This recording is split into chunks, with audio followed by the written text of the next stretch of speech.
దేవునికి మహిమ కలుగును గాక. సమయం ఇచ్చినటువంటి దైవ సేవకులను ప్రత్యేక వందనాలు తెలియపరుస్తున్నాను.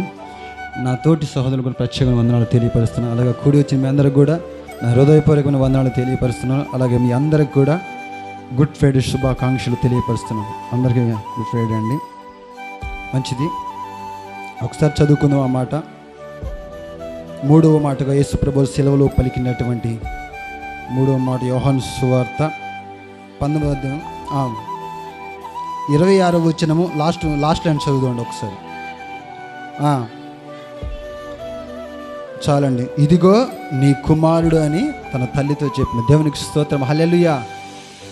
ఈ మాట నాకు ఇచ్చినప్పుడు దైవ సేవకులు, నేను చాలాసార్లు అనుకున్నాను, దగ్గర ఈ మాట నేను 2 సార్లు చెప్పడం జరిగింది. అయినా కూడా మరలా నాకు ఈ మాట వస్తే నేను అనుకున్న, ప్రభువా ఈ మాటను ప్రభు నీ బిడ్డలకి ఎలా వివరించాలి నా తండ్రి అని నేను అనుకున్నప్పుడు, దేవుడు మరి ఎందుకనో తన కృప చేత నన్ను జ్ఞాపకము చేసుకొని ఈ మాటను వాస్తవానికి నేను ప్రిపేర్ అవ్వలేదు, కానీ నా జీవితంలో నుంచి దేవుడు తను చేసినటువంటి కార్యము నేను మర్చిపోలేనండి.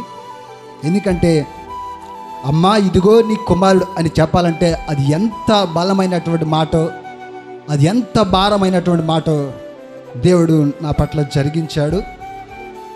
ఎందుకంటే మీ అందరికీ తెలుసు, నాకు కుమారుడు దేవుడు అనుగ్రహించబడ్డాడు. అయితే దేవుని యొక్క కృపను బట్టి కుమారుడు పుట్టిన కాడ నుంచి నేను చాలా శ్రమల్లోనూ బాధల్లోనూ తట్టుకుని ఇబ్బందులు ఉంటున్నప్పుడు దేవుడు మరి ఎందుకొని 3వ మాట గురించి దేవుడు నన్ను ఈ శ్రమలో నడిపించాడని నేను ఖచ్చితంగా నమ్ముచున్నాను. దేవునికి స్తోత్రం, హల్లెలూయా. యేసు ప్రభు వారు ఉన్నటువంటి పరిస్థితి అది శ్రమ దినాలు, అది ఒక శ్రమ. యేసు ప్రభు వారు సిలువకేయబడుతున్నటువంటి సమయంలో కూడా తను ఆలోచించినటువంటి మాట ఏంటంటే, తన తల్లిని తన యొక్క శిష్యుడైనటువంటి శిష్యుడిని జ్ఞాపకం చేసుకొని దేవుడు ఆ మాట అంటున్నాడు, అమ్మా ఇదిగో నీ కుమారుడు. ఆ మాట నిజంగా నేను నా భార్యతో చెప్పలేకపోయానండి.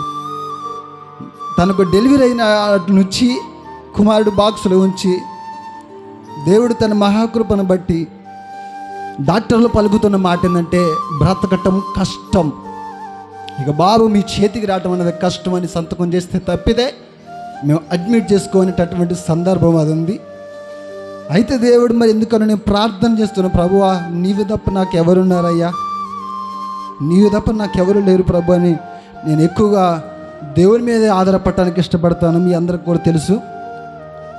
అయితే దేవుడు తన కృపను బట్టి ఆ ప్రాబ్లమ్ను క్లియర్ చేస్తూ వస్తున్నాడు. కానీ రోజులు దగ్గర పడుతున్న కొద్దీ ఆ కుమారుడు చేతికి రావటం ఇంకా అసంభవం అని సేవకులు యొక్క డాక్టర్ల ద్వారా చెప్తున్నప్పుడు నేను ఇంకా తట్టుకోలేకపోతున్నాను. వాళ్ళ అమ్మ అంటున్నది, ఏడు మా అయ్యా నా కుమారుడు అని అంటే నేను ఆ మాట మాత్రం చెప్పలేకపోతున్నాను. ఎందుకంటే డాక్టర్ గారు చెప్పారు తను బ్రతకటం కష్టం అని చెప్పారు. కానీ అక్కడికి వెళ్ళినాక ఆ మాట నేను తనతో నవ్వుకుంటూ చెప్పాలి, బాగానే ఉన్నాడు వాడు, మంచిగానే ఉన్నాడు అని చెప్పాలంటే నా గుండె పగిలిపోయేదండి, తట్టుకోలేకపోయాను ఆ మాట. కానీ దేవుడు నన్ను ప్రేమిస్తూ నేను ప్రార్థన చేస్తుండగా కీర్తన గ్రంథము 106వ అధ్యాయం 8-10 వచ్చిన ఒకసారి చదువుకుందాం. కీర్తన గ్రంథము 106వ అధ్యాయం 8-10 వచ్చిన చదువుకుందాం. అయినను తన మహాపరాక్రమను ప్రసిద్ధి చేయుటకై ఆయన తన నామమును బట్టి వారిని రక్షించిన. చాలండి, హల్లెలూయా. తన దేవుని యొక్క పరాక్రమ నామమును బట్టి ఈరోజు నా కుమారుడు నిజంగా సజీవులు లెక్కలండి. దేవునికి ఒకసారి చప్పట్లు కొడదామండి. దేవునికి స్తోత్రం, హల్లెలూయా. ఎందుకంటే దేవుడు ఆ 10వ వచనంలో అంటాడు, వారి పగవారి చేతుల నుండి వారిని రక్షించను, శత్రువుల చేతుల నుండి వారిని విమోచించను. ఈరోజు దేవుడు నిజంగా నన్ను విమోచించినటువంటి రోజు ఈరోజు. దేవునికి స్తోత్రం, హల్లెలూయా. అక్కడ ఉన్న సందర్భంలో నేను ఉన్నటువంటి పరిస్థితుల్లో అసలు మీ మధ్యకు వస్తానని నేను ఆలోచన చేయలేదు కూడా.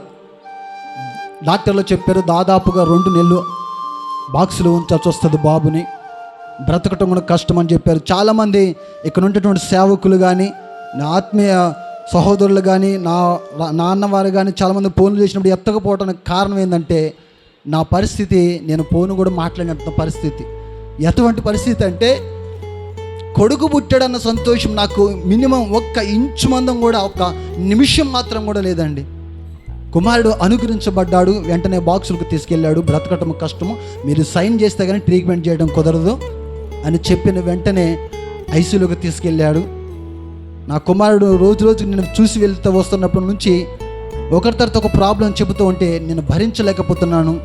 అప్పుడు దేవుడు అన్నాడు, దేవుడికి ప్రార్థన చేస్తుండగా ఈ మాటలో నేను డైలీ వేజ్గా నేను బైబిల్ చదువుతుంటాను. ఎన్ని శ్రమలు వచ్చినా, ఎన్ని కష్టాలు వచ్చినా నేను బైబిల్ చదవటం, ప్రార్థన చేయడం మాత్రం ఖచ్చితంగా ఆపను.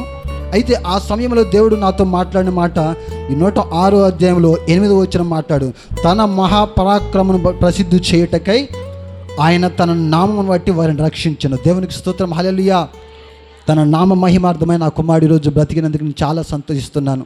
అలాంటి సమయంలో నేను మరలా ప్రార్థన చేశాను, ప్రభువా వాడు ఆరోగ్యంగా ఎప్పుడు ఉంటాడు ప్రభువా, నేను నీ యొక్క సన్నిధికి వెళ్ళి నేను ఎప్పుడు ఈ 3వ మాట చెప్పాలి ప్రభువా, నేను ఇంకా ప్రిపేర్ అవ్వలేదు ఈ 3వ మాట. అప్పుడు దేవుడు అంటాడు మరొక మాట, అదే కీర్తన గ్రంథము 115వ అధ్యాయము 12వ వచనం ఒకసారి చదువుకుందాం. యెహోవా మమ్ములను మరిచిపోలేదు, ఆయన మమ్మును ఆశీర్వదించడు. చాలండి, దేవునికి స్తోత్రం, హల్లెలూయా. దేవుడు నిజంగా నన్ను మర్చిపోలేదండి. నన్ను మర్చిపోయి ఉంటే, నా ప్రార్థన మర్చిపోయి ఉంటే ఈరోజు నేను మీ మధ్య ఇలా ఉండేవాడిని కాదు. అందుకని దేవుడు మర్చిపోలేక దేవుడు నాతో మాట్లాడిన మాట ఏంటంటే, దేవుడు మిమ్మల్ని మర్చిపోలేదు. ఎందుకు మర్చిపోలేదు తెలుసా? ఆయన మర్చిపోకుండా కారణం ఏంటో తెలుసా? దేవుడు మిమ్మల్ని ఆశీర్వదించాలని ఆశపడుతున్నాడు. దేవునికి స్తోత్రం, హల్లెలూయా. దేవుడు మన ఆశీర్వదించడం కోసం ఆయన మన మర్చిపోకుండా ఆయన మన ఇంకా ప్రేమిస్తూ యేసు ప్రభువు 3వ మాట చెప్పినట్టు సమయంలో ఆయన సిలువలో వేలాడుతూ ఉన్నాడు.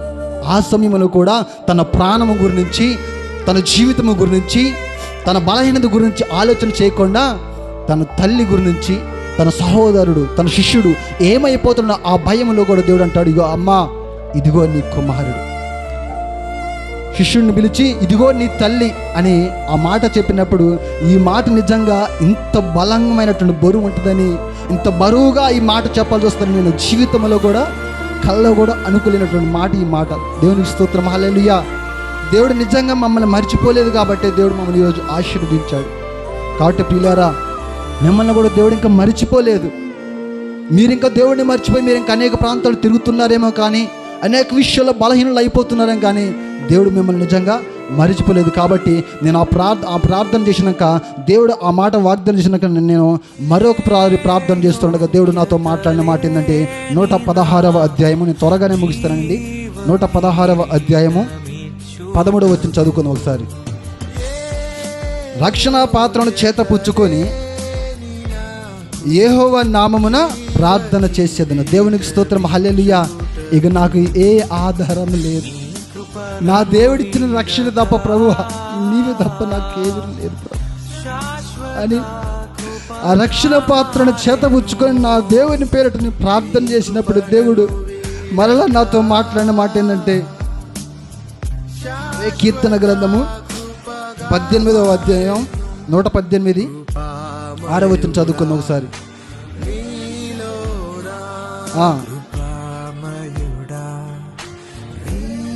కీర్తనలు 118వ అధ్యాయము నేను భయపడను. చాలండి, దేవునికి స్తోత్రం, హల్లెలూయా. దేవుడు ఆ మాట చేత నన్ను బలపరచడం జరిగిందండి. యెహోవా నా పక్షమునున్నాడు కాబట్టి నేను భయపడను. నరులు నాకేమి చేయగలరండి? నరులు నాకు హాని కానీ మేలు కానీ ఏమైనా చేయగలరా?